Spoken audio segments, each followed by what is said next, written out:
Depuis le 11 mai, les centres sociaux sont autorisés à réouvrir. Découvrez le témoignage d'un centre social qui raconte comment se passe la réouverture.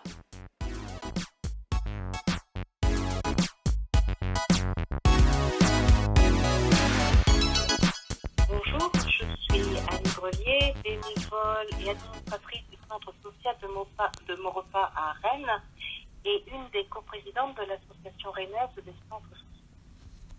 Donc l'association rennaise des centres sociaux regroupe 6 centres, dont 4 sont on appelle ça en espace social commun. Donc pour le sortir du confinement, un protocole a été réfléchi par les équipes des centres et les directions de centres. Et puis, pour ceux qui sont en espace social commun, avec les partenaires. Puis, on a commencé par remettre en place l'accueil du jeune enfant. Alors, en nombre restreint, pas plus d'une dizaine, les 3 mois, 3 ans.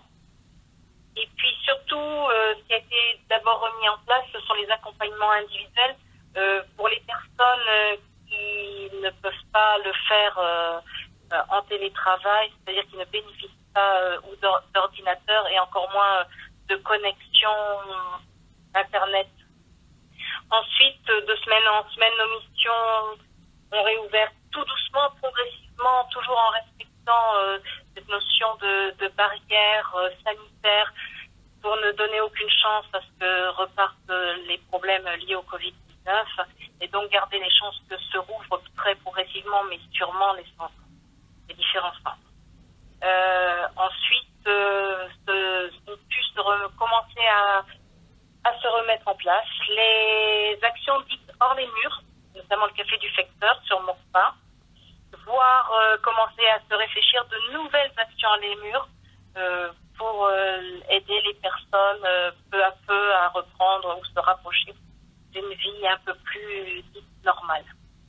Très clairement, les personnes confinées elles réagissent de manière différente pour aborder le déconfinement. Et en réalité, certaines personnes isolées vivent ça bien avant le confinement, vivaient déjà le confinement bien avant, ou une forme de confinement en tous les cas.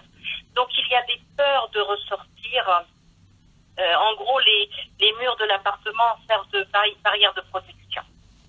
Les personnes isolées risquent de s'enfermer encore plus. Et nous, on l'a déjà connu puisqu'on avait déjà une action il y a quelques temps qui s'appelait le village vertical, quelques années, et qui déjà s'interrogeait sur ce problème de l'isolement et de personnes qui se confinaient chez elles.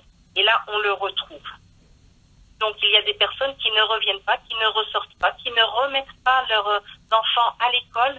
L'école Tréguin, qui fait partie du quartier, n'avait que 20% d'enfants, n'avaient retrouvé que 20% alors qu'elle pouvait en accueillir plus, simplement parce qu'il y a des peurs. Et puis, il y a aussi d'autres peurs liées aux situations économiques, les petits CDD, les petites missions qui ne sont, il n'y en a plus. Donc, veiller à l'accès aux droits de ces personnes qui parfois n'osent pas demander parce qu'elles arrivent à se débrouiller avec un petit CDD, avec une petite mission, et qui là, n'ont plus vraiment de droits et peut-être n'arrivent pas forcément aisément à franchir cette étape d'aller demander « j'ai besoin d'aide ». Et donc, récupérer les droits pour ces personnes, mais aussi les droits des personnes qui n'ont pas d'ordinateur, ou si elles ont un ordinateur, n'ont pas de connexion Internet suffisante. Or, beaucoup de démarches depuis le confinement se font uniquement, strictement par Internet. Et donc, pour ces personnes-là, il y a une perte de droits énorme.